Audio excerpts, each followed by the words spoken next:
एक बहुत बड़ी चुनौती आई है कि आप कैसे इसको कंट्रोल नियंत्रित कर पाएंगे आने वाले वक्त में। एक पिज्जा डिलीवरी बॉय, उसको पहले से ही कोमॉर्बिडिटी थी, दिक्कत थी, उसको किडनीज में प्रॉब्लम थी, वो डायलिसिस कराता था, बावजूद इसके उसको डिलीवरी बॉय की तरह यूज किया जा रहा था। उसकी तबीयत खराब हुई, मार्च में उसका टेस्ट पॉजिटिव आया। अब 72 ऐसे परिवार हैं जो क्वारंटाइन में चले गए हैं इस एक शख्स की वजह से। कैसे देखते हैं आप इस चुनौती को और क्या बताएंगे? देखिए, सबसे पहले तो मैं ये बोलूंगा कि बहुत सराहना करूंगा हमारे प्रधानमंत्री जी की, जिन्होंने जान और जहान का बहुत इंपॉर्टेंस दिया है। आने वाले टाइम पे सही टाइम पे लॉकडाउन किया, उसके बाद में जो हॉटस्पॉट है और नॉन जो अदर दिन दी हॉटस्पॉट है, उनको दोनों को अलग करके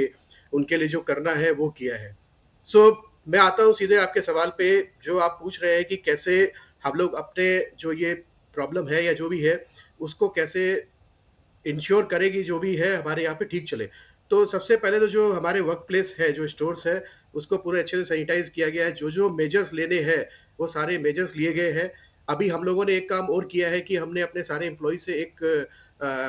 डिक्लेरेशन भी लिया है कि कोई घर पे कोई अगर बीमार है या उनकी कोई भी तबीयत खराब है या कुछ भी है तो वो वर्क प्लेस में बिल्कुल नहीं आए, और बाकी जो है सब ठीक है वो आके अपना वर्क प्लेस पे काम करें। वो काफी और भी मेजर्स इंटरनली हम लोग ले रहे हैं उस चीज के लिए, सो दैट कि हम लोग एक सिक्योर्ड और एक सुरक्षित तरीके से कस्टमर को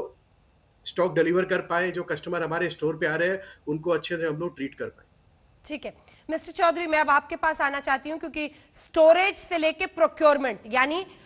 एक तो पहले अनाज एकत्रित करना और उसके बाद लेना किसानों से, आगे चेन में इसको बढ़ाना, ये सब आपकी कंपनी देखती है। ये सब कुछ कैसे मुमकिन हो पाएगा? और 20 अप्रैल के बाद जो रियायतें खास तौर पर किसानों के लिए, ऐसी एजेंसियों के लिए जो प्रोक्योरमेंट करती है उनके लिए की जा रही है, उसमें आप क्या अपॉर्चुनिटी भी देखते हैं और साथ ही चैलेंज भी, यानी चुनौती क्या है और साथ ही अवसर क्या है? इसमें ऐसा है कि ये रियायतें जो हैं ये करीब 28 मार्च से ही खोल दी गई थी और फार्म गेट पे काम शुरू हो गया था। हालांकि काम की प्रगति बहुत धीरे थी क्योंकि लेबर, ट्रांसपोर्ट और एक जो सेंटर के एसेंशियल कमोडिटीज के संबंध में जो छूट थी वो स्टेट और डिस्ट्रिक्ट लेवल तक वो खबर और अलाइनमेंट होने में टाइम लग गया था।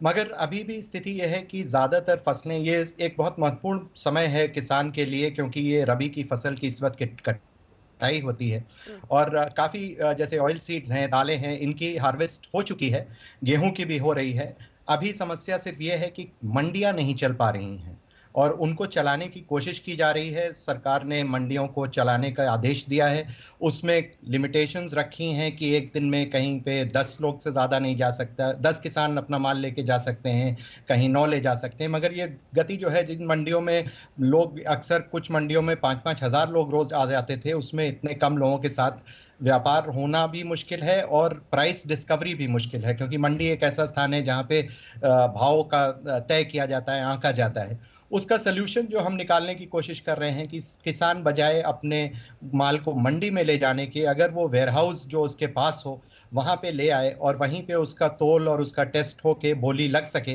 तो ये काफ़ी कुछ जो कहा जाए कि प्रोक्योरमेंट या जो ट्रेडिंग होती है कमोडिटीज़ की, वो बजाय एक सेंटर में सब लोग एकत्रित हों, वो बहुत डिस्पर्स्ड हो सकती है। मगर उसके लिए एग्रीकल्चर, जैसे कि आप जानते हैं, एक स्टेट सब्जेक्ट है, उसमें अलग अलग राज्य सरकारों को इसके लिए छूट देनी पड़ेगी और ये पूरा सिस्टम बनाना पड़ेगा। तो एक तरह से आज जो सिचुएशन है कि फसल किसान के पास है,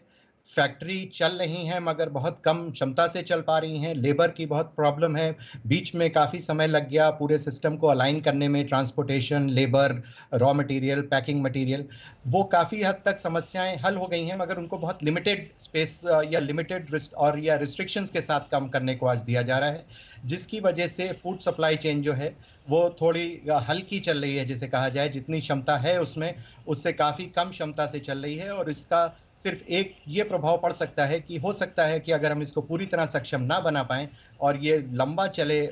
हमारा लॉकडाउन या उसकी वजह से सिस्टम में डिसरप्शन, तो कहीं कहीं पे खाद्य पदार्थ की कमी पड़ सकती है। हालांकि आज अच्छी बात यह है कि हमारी सरकार के पास सीरियल्स का, यानी गेहूं, चावल और दालों का बहुत बड़ा भंडार है, जिससे कि देश को कोई फूड सिक्योरिटी की समस्या नहीं है। और ये हमारा बड़ा सौभाग्य है कि आज की तारीख में देश के पास इतना अन्न है कि उसको अगर सही तरह से डिस्ट्रीब्यूट कर सके तो किसी को भी भूखा रहने की जरूरत नहीं पड़नी चाहिए।